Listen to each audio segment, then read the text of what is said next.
Hello students, so today we are going to start a new topic, that is solutions.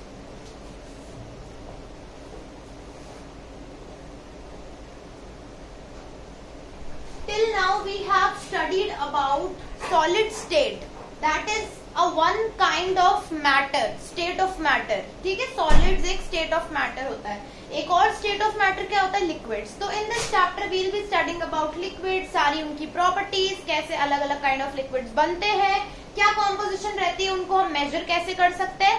Different types of data about liquids we will be studying in this chapter. Okay, so firstly what are solutions? Solutions are the mixture of two or more components. ठीक है, क्या होता है? Mixture होता है दो या दो से ज्यादा कंपोनेंट्स का. अब हम बात करते हैं अलग अलग टाइप ऑफ सॉल्यूशंस की, कि क्या एक और चीज जो आपको याद रखनी है कि सॉल्यूशन ऐसा नहीं है कि सिर्फ लिक्विड में ही हो, सॉल्यूशन गैसेस में भी होता है. आप इस चैप्टर में देखेंगे सॉल्यूशन सॉलिड्स के भी होते हैं, कि सॉलिड सॉलिड मिलाकर भी एक सॉल्यूशन ही बना. So different types we will be studying here in this chapter. Before proceeding to that, let me tell you some of the examples. ऐसे example जो आजकल बहुत ज्यादा MCQs में पूछे जाने लगे हैं, ठीक है, और उनकी बहुत ज्यादा हमारी लाइफ में यूटिलिटी भी है. तो ऐसा एक एग्जाम्पल है ब्रास. अब पूछा जाता है क्वेश्चन कि ब्रास क्या क्या मिलके बना है. तो brass is a mixture of copper and zinc. ठीक है, एमसीक्यूज में आते हैं आपके ऐसे क्वेश्चन. फिर पूछा जाता है the chemical used in rat poison. So the answer is sodium fluoride.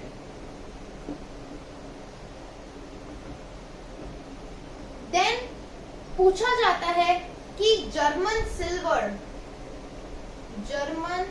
Silver ये किस किस से मिलके बना है. तो इसका आंसर होता है it is a mixture of copper, zinc. और आप बताओ क्या होगा इसमें? कॉपर का मिक्सचर, जिंक का. ये तो सेम है ब्रास की जैसा, एडिशन होता है निकेल. ये होता है जर्मन सिल्वर. ठीक है, ये तीन ही ऐसे एग्जाम्पल है जो आजकल एमसीक्यूज में सॉल्यूशन में से पूछे जाने लगे हैं. Now let's come back to our main topic, कि सॉल्यूशन होते हैं दो तरीके के. You can pause the video and note it down. अब हम बात करते हैं कि सॉल्यूशन होते हैं टू टाइप्स के, होमोजेनस एंड हेट्रोजेनस. तो बेटा होमोजेनस सॉल्यूशन ऐसे सॉल्यूशंस होते हैं जिनका यूनिफॉर्म कॉम्पोजिशन होता है.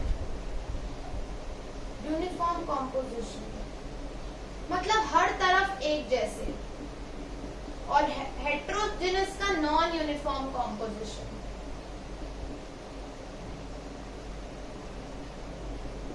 ठीक है, इनका होता है यूनिफॉर्म कॉम्पोजिशन और हेट्रोजेनस सॉल्यूशंस का होता है नॉन यूनिफॉर्म कॉम्पोजिशन. इसका मतलब है जैसे आपने सपोज लिया एक ग्लास पानी का, उसमें आपने सॉल्ट मिला दिया या आपने उसमें शुगर मिला दिया, तो वो आप स्टिर करोगे तो पूरा एक समान वो घुल जाएगा. ऐसा नहीं होगा कि कहीं नीचे ज्यादा शुगर है ऊपर ज्यादा शुगर है.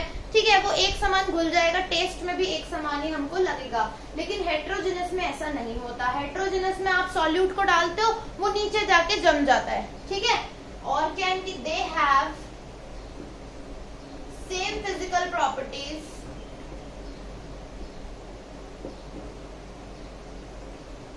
Through out. हर जगह इनकी फिजिकल प्रॉपर्टी सेम रहती है. They don't have same physical property.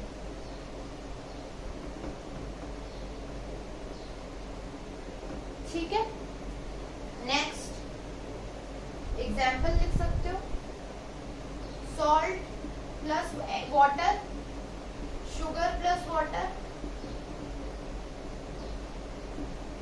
Alcohol plus water. और इसमें एग्जाम्पल लिख सकते हो एलमंड प्लस वाटर.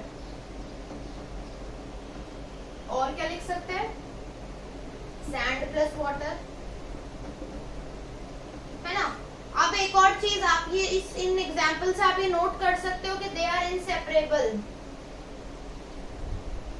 आप इनको सेपरेट नहीं कर सकते हो। अब चीनी घुल गई उस पानी में तो वो आप ऐसा नहीं कर सकते कि उसमें से चीनी आप निकाल लो। No, you can not do that. और ये होते हैं सेपरेबल। जैसे कि अगर आप ये सैंड निकालना चाहते हो इस पानी में से तो you can just use the sieve and you can filter it and you will get the clean water, dusty although it will be dusty, but एक आपको सैंड उसमें से सेपरेट होती हुई मिल जाएगी। तो this is about homogeneous and heterogeneous solutions. You can pause the video in between and note it down.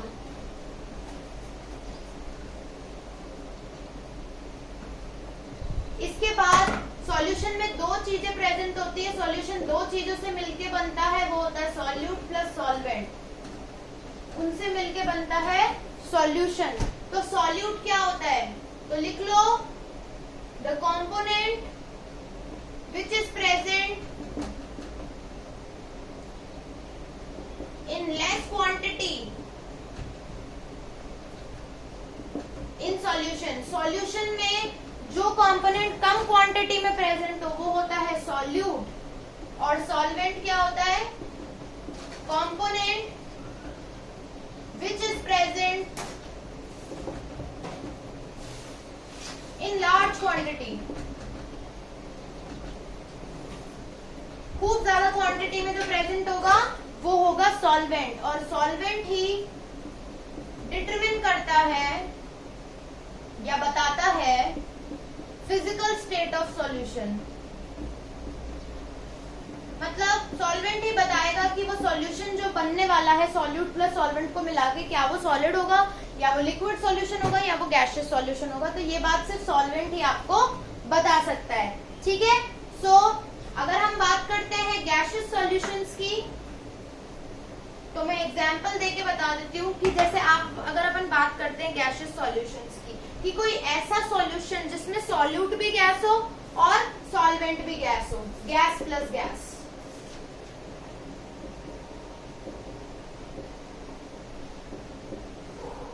तो example कौन सा? Nitrogen gas plus oxygen gas. ये हो गया इसका एग्जाम्पल। अब ऐसा कोई एग्जाम्पल जिसमें सॉल्यूट हो गैस और सॉल्वेंट हो लिक्विड, तो oxygen gas dissolved in water. पानी में ऑक्सीजन गैस डिसॉल्व होती है तभी तो एक्वेटिक लाइफ पॉसिबल होती है, वरना एक्वेटिक लाइफ पॉसिबल ही नहीं हो, है ना। अब हम बात करते हैं कि सॉल्यूट तो गैस हो, सॉल्यूट गैस और सॉल्वेंट लिक्विड में हम बात कर चुके हैं। अब हम बात करते हैं सॉल्यूट हो गैस और सॉल्वेंट में क्या हो? सॉलिड। देखो सॉल्यूट गैस, सॉल्वेंट सॉलिड, तो इसमें आप क्या करोगे? H2 gas on palladium metal. Palladium metal पे H2 गैस पास कराई जाती है एक इंडस्ट्रियल प्रोसेस में। फिर अगर आप देखो ऐसा एग्जाम्पल जिसमें सॉल्यूट सॉलिड हो और सॉल्वेंट भी सॉलिड हो, ऐसा कौन सा एग्जाम्पल होगा? तो अगर आप प्लेटिंग करते हैं कॉपर की या कोटिंग करते हैं गोल्ड पे, तो वो एक एग्जाम्पल है। ठीक है। अब कौन सा एग्जाम्पल? ऐसा जिसमें सॉल्यूट सॉलिड हो और सॉल्वेंट लिक्विड हो, तो glucose in water, right. So this is about a very minor introduction of our chapter solutions। आपको समझ आया सॉल्यूशन कितने तरीके के होते हैं, अलग अलग तरीके के सॉल्यूशंस होते हैं, उनमें क्या क्या प्रेजेंट होता है, ये आपने पढ़ लिया है। नेक्स्ट क्लास में हम पढ़ेंगे इनकी कंसंट्रेशन टर्म्स के बारे में।